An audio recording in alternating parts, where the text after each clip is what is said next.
1er mai 2020, Journée internationale de lutte des travailleuses et des travailleurs. Nous continuons les combats de celles et ceux qui, toute l'année, sont au front en première ligne pour créer les richesses.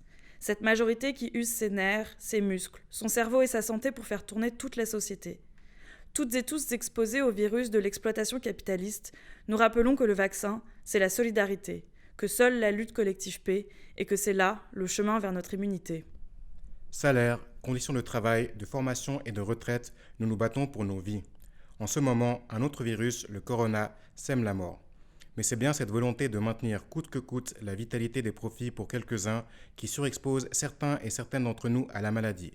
Sur les chantiers qu'on maintient ouverts, dans les magasins, hôpitaux et EMS où nous manquons de protection et de moyens. Dans la même logique et au prétexte de la crise, le patronat et les autorités licencient ou amputent nos revenus et nos vacances, flexibilisent et intensifient le travail pour toutes et tous. Il faut construire la résistance et imposer des augmentations de salaire et de retraite, garantir les revenus et la validation des examens, arracher des primes pour ceux, et surtout celles, qui sont les plus exposés à cette crise. Confinés, mais pas résignés, il nous faut crier la nécessité d'un service public fort, démocratique et solidairement financé. Mais il faut surtout rappeler qu'une revalorisation de nos conditions de vie implique de rompre avec le mythe de la paix du travail. En cette période de crise, le patronat et l'État ne font même plus semblant de consulter les syndicats. Plus que jamais, la paix du travail, c'est la paix du capital.